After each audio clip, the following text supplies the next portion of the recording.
Hello అందరికీ నమస్తే. నేను ఇవాళ పూరీలకి ఆలు కుర్మా చేయబోతున్నాను. అది గోధుమ పిండితో.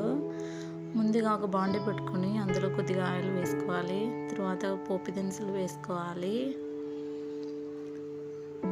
అవి చిటపటలాడాక ఒక కప్పు ఉల్లిపాయలు వేసుకోవాలి. నేను ముందే తరిగి పెట్టుకున్నాను.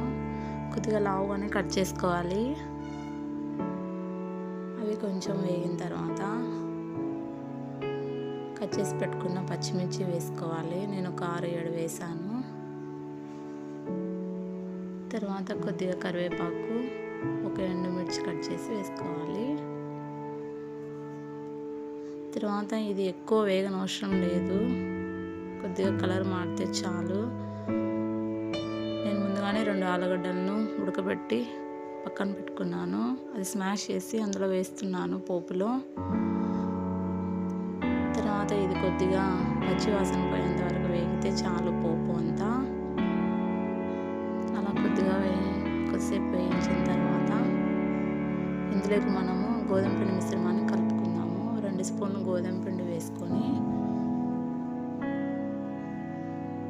కొద్దిగా వాటర్ వేసుకుంటూ ఉండలు లేకుండా బాగా కలుపుకోవాలి.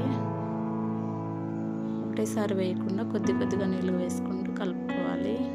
తర్వాత కలుపుకునే గోధుమ పిండి మిశ్రమాన్ని ఈ పోపులో, ఆలు కుర్మా పోపులో వేసుకోవాలన్నమాట.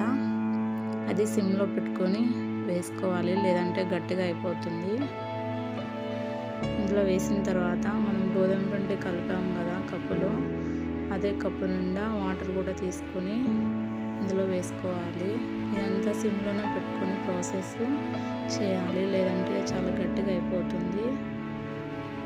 తర్వాత కొద్దిగా పసుపు, టేస్ట్కి సరిపడినంత ఉప్పు వేసుకొని సాల్ట్ కలుపుకోవాలి. ఎక్కువ వాటర్ వేయకూడదు, బాగోదు. కొద్దిగా వేసుకోవాలి. ఇలా వచ్చిన తర్వాత కొద్దిగా కాసేపు మూత పెట్టి ఒక 2 మినిట్స్ బాయిల్ అవనిద్దాము. తర్వాత చూస్తే దగ్గర పడిపోయింది, కుర్మా రెడీ అయినట్లే. దాంట్లో కొద్దిగా కొత్తిమీర పైనుంచి అట్లా వేసుకొని ఇంకా మనం స్టవ్ కట్టేసి దీన్ని దించేసుకోవడమే. ఇలా వస్తే చాలు, సరిపోతుంది. అంతే, సూపర్గా టేస్టీగా ఉండే హెల్తీగా శనగపిండి లేకుండా గోధుమ పిండితో ఆలు కుర్మా రెడీ అయిపోయింది. మీరు కూడా ఒకసారి ట్రై చేసి ఎలా వచ్చిందో కామెంట్ చేయండి.